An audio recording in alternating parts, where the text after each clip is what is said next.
While I eat, I eat. While I walk, I walk. While I sleep, I sleep. So he said, what is the big eureka moment here? I am missing the whole point. I also walk when I walk. I also eat when I eat. And I also sleep when I sleep. So no. No. When you walk, you talk. You don't actually walk. When you eat, you think. And when you sleep, you dream. So you are not doing what you are supposed to do. That is why most of us get indigestion, because see, the whole idea of cooking has got many levels: flavor, fragrance, that smell, aroma, then the taste and the appearance. Have you ever thought that what we eat, if it just goes up to here and again comes out, how beautiful it is? If it just goes here and comes out, how beautiful it is, nobody wants to even look at it. It becomes vomit. But for that we make so much preparation. Why? Is there any scientific reason? Yes, there is a scientific reason.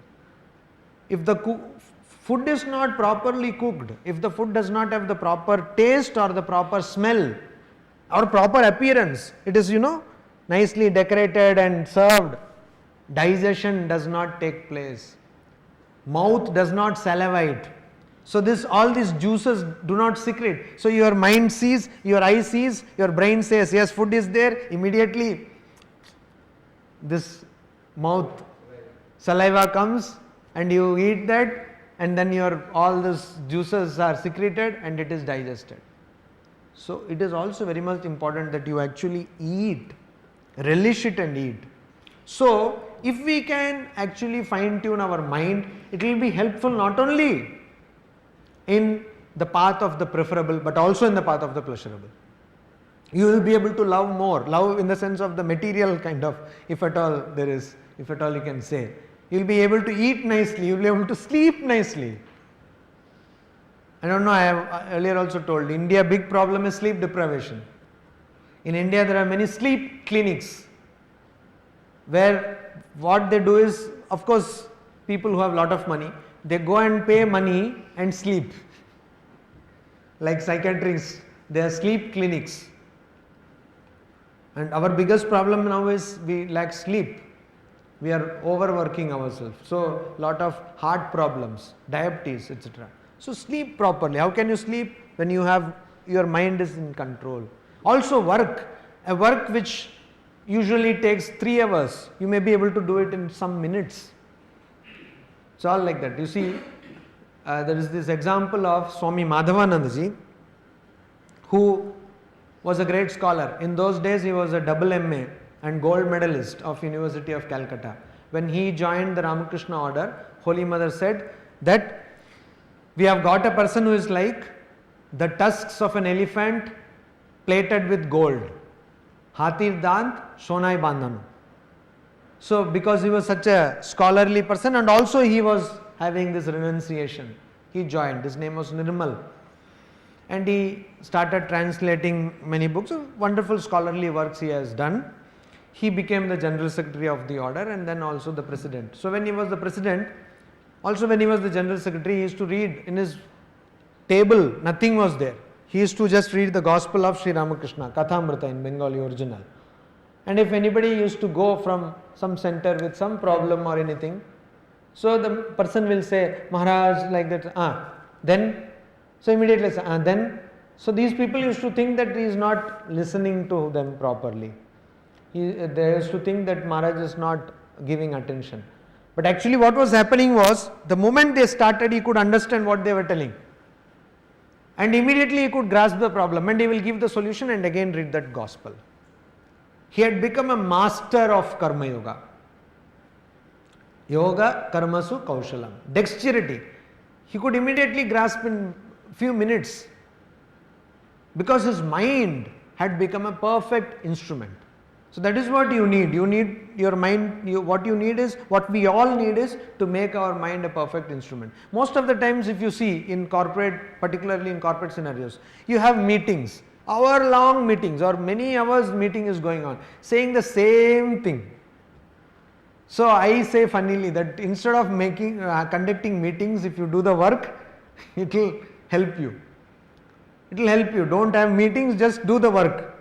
Then you can meet all the deadlines. So they will go on telling the same thing, repeatedly same thing. If there will be a project, the same thing. So if suppose some people are there, if you just tell and they will catch it. How do you get the sharpness? If you say that it is because of education, I will say that you are wrong. Why? We have this example of Swami Adbhutanandaji Maharaj, Latu Maharaj, who was illiterate, practically illiterate. So once Sri Ramakrishna tried to teach him alphabet, Bengali alphabet. So the first alphabet is Ka. It is pronounced Ka, Kha, like that. So he was from a North Indian background, Bihar. So he said Ka. So he said, Arey, if you pronounce Ka as Ka, then if you add one Akara to Ka, it will become Ka. How do you pronounce Ka? So Sri Ramakrishna said, it's not Ka, it is Ka. Then he could not teach him, then he left, gave up. Sri Ramakrishna gave up. Said, no, not necessary. That person, when he was hearing the exposition of Mundaka Upanishad in Belur Math by a Pandit had come and he was explaining this Upanishad, and there is one statement like the munja grass. See, there is a grass called munja grass, munjika. It can be torn into two pieces. One leaf of grass can be torn into two pieces. So the Upanishad says that a person who has got this jnana, wisdom, will know what is real and what is unreal. Can be torn like that. So munjika iva, that is the language. So he does not understand Sanskrit and all that. But as soon as he heard that explanation, he said, Pandit thik bole che. That Pandit has told correct. So there this Sudhir Maharaj, or his name was Shuddhananda, who also later on became the General Secretary and the President of the Ramakrishna Order, he was there. So he said, Sudhir, Pandit thik bole che. He kept on telling that whole day. So why? Because he had that realization. His mind was so sharply tuned to understand this. No education was necessary. Why? Holy Mother Sri Sarada Devi. She has told so many things which we now talk about in administration, human resource management. All these things she has told in rustic Bengali. She had practically no education. Why practical? She was actually having no education. So, when we tune our minds, when we can give some time to our minds, and then we come back to study the scriptures, things will fall in place. We will understand. Instead of that, if you are doing 1,000 activities and out of that one more activities, nothing will happen. You can go on, because you see, Upanishads is not some secret or something. In all universities in India, almost all universities, there is Sanskrit department, and in Sanskrit department, or at least philosophy department is there, and philosophy department there are master's course, and in all philosophy Upanishads are taught. And Upanishads everybody studies and appears for examinations, and they are as foolish as ever. So it doesn't help. This is an applied knowledge. You have to actually give some time to your mind, and then with that prepared mind, if you come, tale, as Ram Prasad says, Abad korle folto sona. Means if you cultivate till the soil, it will produce gold.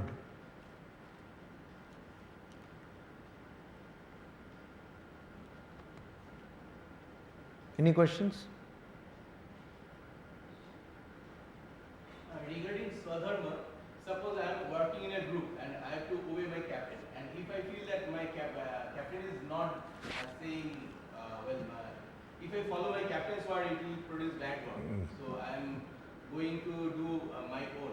So what should be the Swadharma, to obey myself or my captain in the group? Anything which does not injure the other person, anything which is not immoral, immoral in the sense which is not selfish in that sense, blatantly, and does not injure other person, you have to obey. Problem in India is that everybody wants to become the Sardar. See, there are two things. If you have a leader, you have to obey the leader. You first obey the leader, and then we will talk of difference of opinions. But of course, if the leader says, commit injury to other person by theft, cheating, killing, don't obey, just quit. Then don't have him as the leader. Then don't have him as the leader. Because if you have him as the leader, you become part to that. But if generally these things are not told, what that person is telling you is in a difference of opinion. You have a way of working, that person has a different way of working. But our point is that we will not be able to work as an organized group if all of us say that work should be done according to my way of working. Are you getting the point? You just leave and work as he is telling. Unless, of course, till it is not injuring anybody. And is immoral. Immoral in the sense of that. Immoral also is a very relative term. In the sense of selfishness. Suppose the captain, he says to do a no ball for match fix. So I should not do it. No, definitely you should not do it.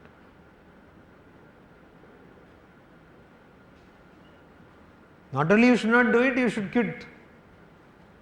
Because if you are in the team, you become part of that. You be in the team and then you don't do and you don't be part of it, it will not happen like that. But suppose I am a teacher, but my boss says that you have to pass every student, but I think that they don't deserve pass. Don't pass. Simple. See, most of these questions are not questions, these are all reaffirmations of the confusions we have. What we lack is courage. So we want to say that okay, have conviction and courage, do it, that's all. You know what is better, good, what is best. But I am not obeying my captain. Maybe so what? Many people don't obey your parents. What is that? And sometimes you should not obey your parents also. That is also correct. See, you should have a value system for yourself. Whether it conforms to other person's value system is none of your business. You should not bother. Shankaracharya in one place in Bhagavad Gita's commentary says a person who is bent upon being in the good books of everybody is like a prostitute actually. He does not use the word. Swami Vivekananda uses this word. He says that, Shankaracharya says that a person who is bent upon being in the good books of everybody can never attain anything. Swami Yatishwaranji used to say that a person who wants to be in the good books of everybody has a serious psychological problem. It is impossible to be. And that's why you see all great people were not liked. Most of the great people at least were not liked. So the very test of greatness is that people will like you only after you die. See, that is the test of greatness. And crows also will like you because they will put the droppings on the statues.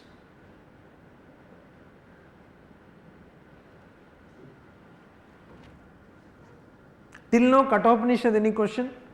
Anything, any remarkable thing you have missed or you liked so much in Kathopanishad?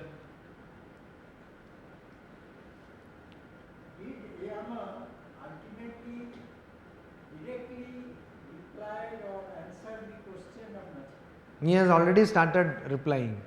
No. Yes. He is going roundabout. No. He has already started replying, not roundabout. What happens to Atman after? That's what he told, nothing happens. He started with all. No, he has already told nothing happens. Oh, is that the answer? He is told, we saw that. Nahanyate anyama. That is the answer. Death with a difference. Today also when I started, I gave you this. Death with a difference because there is no death. Nothing happens to the Atman. That is he is avoiding. Huh? He is avoiding because. You see, we have a presumption in our mind. We want to listen the answer that something happens. That is why you think it is not the answer. This is the answer. Na hanyate anyamane share. He is not avoiding. He is very straight. He says that nothing happens to the Atman. There is no death to Atman. That is what he was telling, no? So many shlokas he told. Then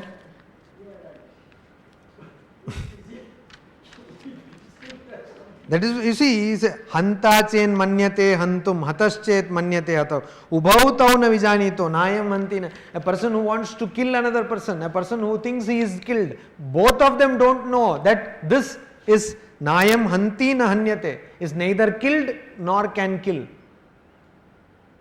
Atman is beyond death. Na jayate, mriyate, va vipaschit. All this he is telling. What more direct thing you want? The question was, what happens? Some people say that it exists, some people say it does not exist. What he says is, death is nothing for Atman. It definitely exists. There is nothing called death. Na jayate. For that matter, there is no birth also for Atman. Na mriyate na va vipaschit. Nayam kutaschit na babuva kash. Ajo nitya shashvatoyam. This is direct this thing. Now what he is going to tell is how you will understand this.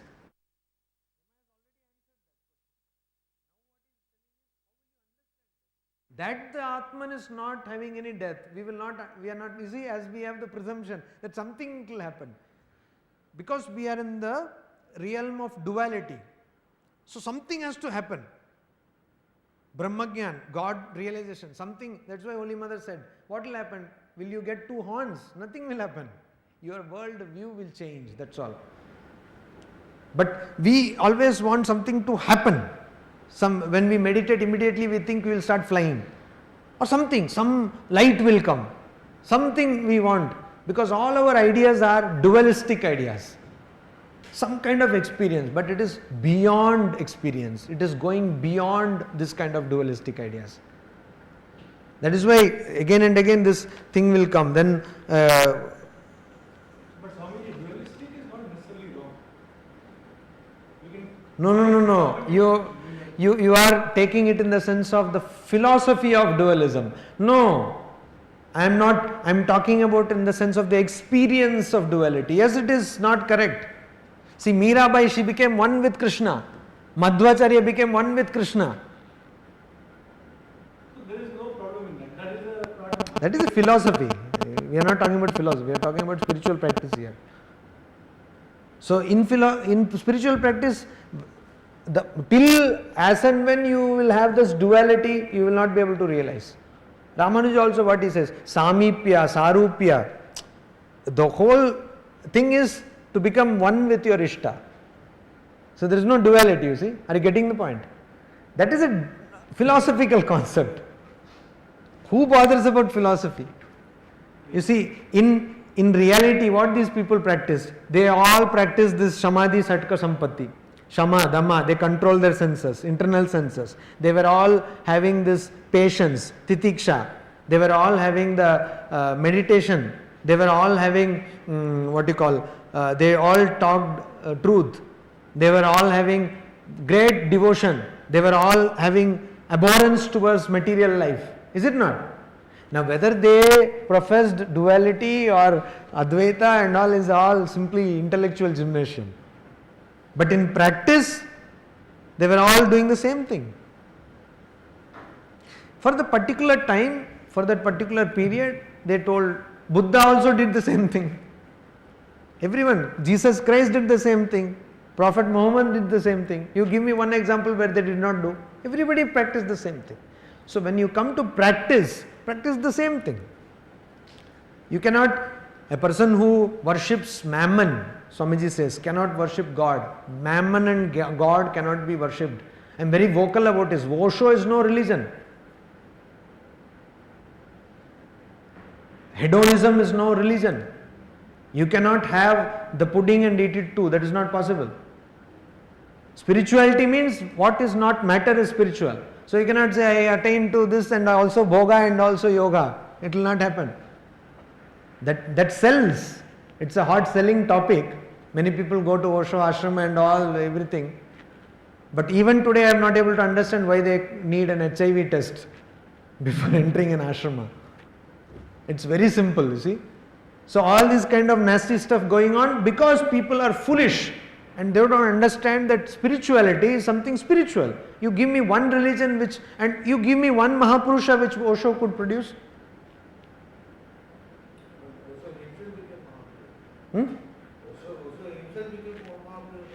Chandala Purusha or something. Anyway, Osho visited this planet Earth from this year to this year. So much of poison injected into the minds of human beings. So much of poison in terms of spirituality injected. Because We want something to happen out of nothing.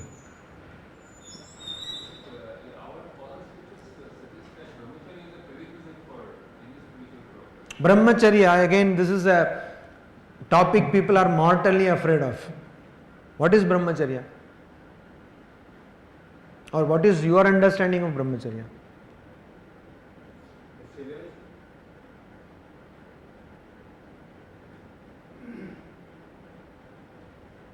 Refrain from any kind of kayamuna lascivious thoughts. Anybody else? Lascivious actions. Brahmacharya, very simple. Shastra's meaning is the remaining Brahman. That is correct. Anybody else? What is Brahmacharya? So Brahmacharya actually means, the actual meaning is what you said, that being established in Brahman, but it is also a path, so which will take you to that establishment in Brahman. Brahmacharya means that in thought, word and deed you be pure.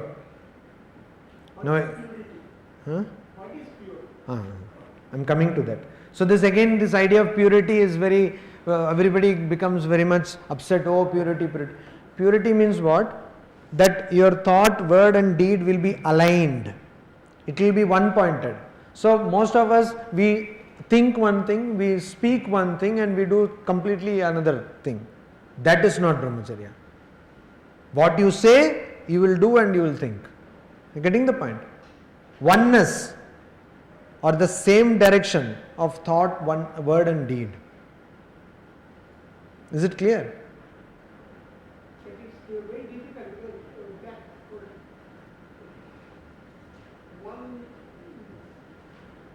Like you don't like me.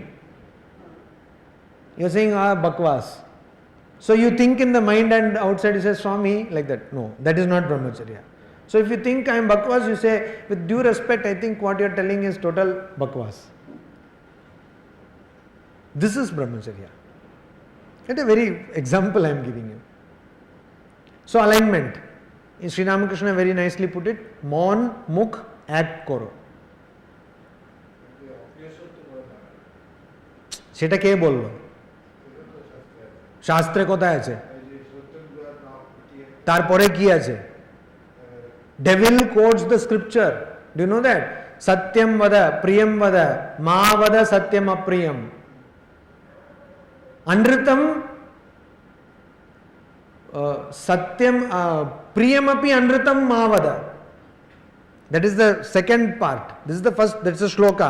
Satyam vada, priyam vada, ma vada satyam apriyam. Priyam api anritam na vada. Esha dharma sanatana. That is, nobody quotes that. Satyam vada, priyam vada. Speak truth, speak it in a pleasant way. Ma vada satyam apriyam. Don't speak unpleasant truth. Okay. Priyam api anritam na vada. Ma vada. Even if it is sweet, never speak lie.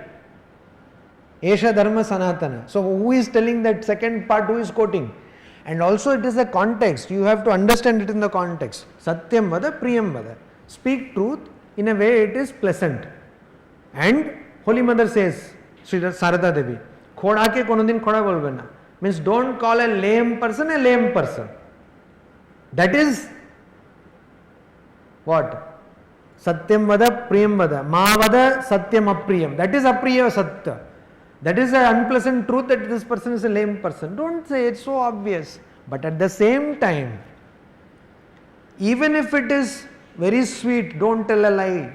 So many people try to find authority for that Ashwatthama Hatha, which was told in Mahabharata. No. That has no sanction. That is a wrong thing Krishna did. And Mahabharata commentators and even otherwise in Mahabharata itself, Krishna will tell why.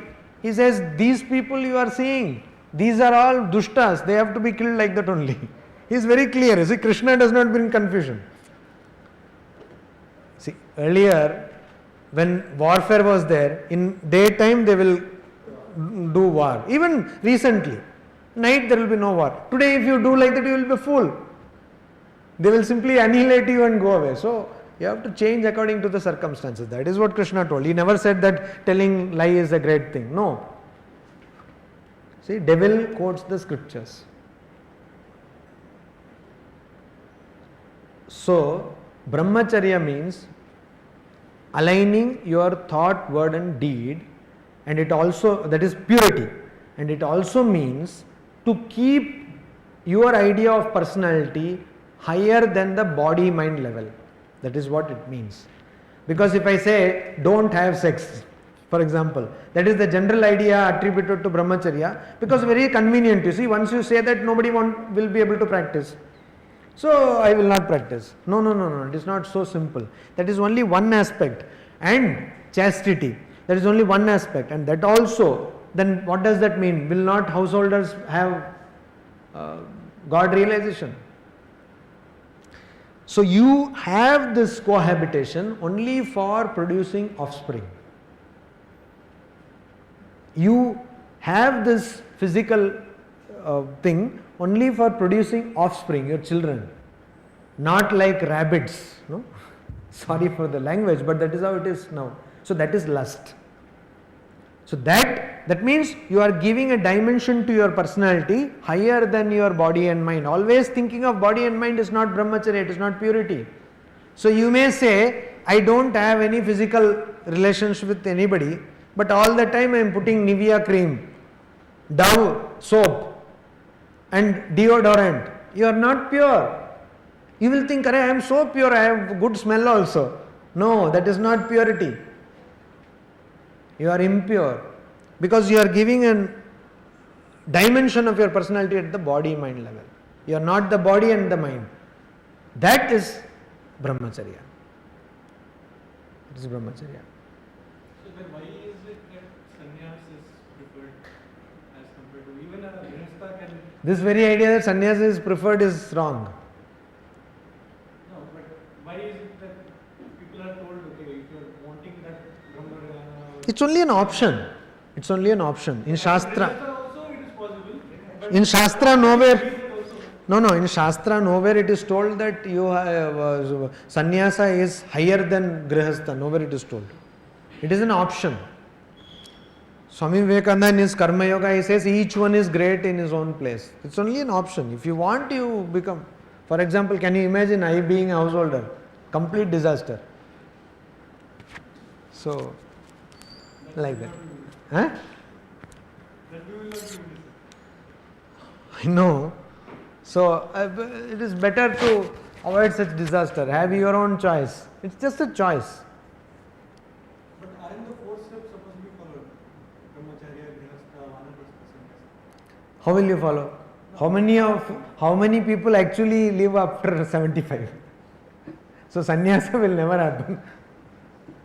These are all we have to take